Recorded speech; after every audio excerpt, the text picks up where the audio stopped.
Saudi আরবের যুবরাজ মোহাম্মদ বিন সালমানের স্বপ্নের প্রকল্প নিয়ম নিয়ে সমালোচনা যেন শেষই হচ্ছে না। গুঞ্জন উঠেছিল অর্থ সংকটে বন্ধ হয়ে যাওয়ার। এরপর সৌদি আরবের ব্যাংকগুলো এগিয়ে এলে শুরুর ধাক্কা সামলে নেন এমবিএস। এবার ভয়াবহ এক তথ্য সামনে আসায় এই প্রকল্প নিয়ে শুরু হয়েছে নতুন সমালোচনা। তা হলো এই প্রকল্প বাস্তবায়নে জমি অধিগ্রহণের সময় বিপুল সংখ্যক আদিবাসীকে উচ্ছেদ করা হয়েছে।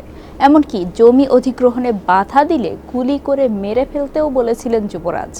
এমন অভিযোগে প্রকল্পটি থেকে নিজের নাম প্রত্যাহার করে নিয়েছে এক ঠিকাদারি প্রতিষ্ঠান। চলুন জেনে নেই নিয়ম প্রকল্প নিয়ে সর্বশেষ কি বলছে গণমাধ্যমগুলো।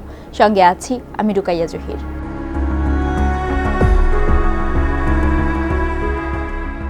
যুক্তরাষ্ট্র ভিত্তিক সংবাদ মাধ্যম বিজনেস ইনসাইডারের প্রতিবেদনে বলা হয়েছে, সৌদি কর্তৃপক্ষ নিয়ম বা দ্য লাইনের জায়গা অধিগ্রহণ করতে গিয়ে বিপুল সংখ্যক গ্রামের উপর বুলডোজার চালিয়ে স্থানীয়দের জোরপূর্বক উচ্ছেদ করেছে। সম্প্রতি ব্রিটিশ গণমাধ্যম বিবিসিকে সৌদি আরবের সাবেক গোয়েন্দা কর্মকর্তা কর্নেল রাবিহ আল-নেজি বলেন, ১৭০ কিলোমিটার দীর্ঘ সৌদি যুবরাজের এই প্রকল্প বাস্তবায়নের পথে কেউ বাধা হয়ে দাঁড়ালে তাকে মেরে ফেলার ক্ষমতা দেওয়া হয়েছিল সংশ্লিষ্ট নিরাপত্তা বাহিনীকে। এমনকি হত্যাও করা হয়েছিল একজনকে।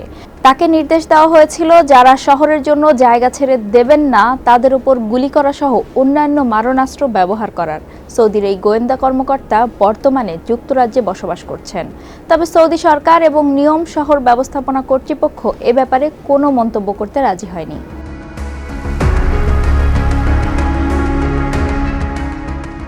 উচ্ছেদের বিষয়টি জানার পর প্রকল্পটি থেকে নিজেকে সরিয়ে নিয়েছেন সবুজ জ্বালানি বিষয়ক কোম্পানি সোলার ওয়াটারের প্রধান নির্বাহী ম্যালকম নিয়ম প্রকল্পে নবায়নযোগ্য জ্বালানির বিষয়টি নিয়ে মোট $10 কোটি একটি চুক্তিতে ছিলেন।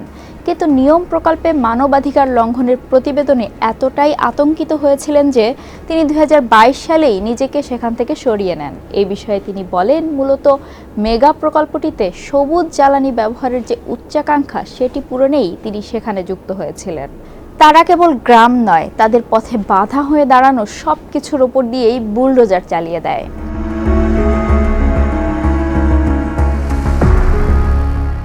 বিবিসিতে স্যাটেলাইটের 3টি ছবি প্রকাশিত হয়েছে। এতে দেখা যাচ্ছে শহরের জন্য আল খুরাইবাহ, শারমা এবং গায়াল নামের 3টি গ্রামকে ধ্বংস করে দেওয়া হয়েছে। এসব গ্রামে ওয়াইতাত গোত্রের মানুষ থাকতেন। মার্কিন সংবাদ মাধ্যম ওয়াল স্ট্রিট জার্নাল এক প্রতিবেদনে বলছে, প্রিন্স সালমান শহরটিতে 10টি প্রাসাদ নির্মাণের নির্দেশ দিয়েছেন, যেগুলোর প্রতিটি ফুটবল মাঠের চেয়েও বড় হবে। এছাড়া এই শহরের প্রত্যেকটি বাড়ি বিক্রি করা হবে $400 মিলিয়ন। $500 বিলিয়ন এই শহরটি ক্রাউন প্রিন্স সালমানের ভিশন 2030 এর অংশ।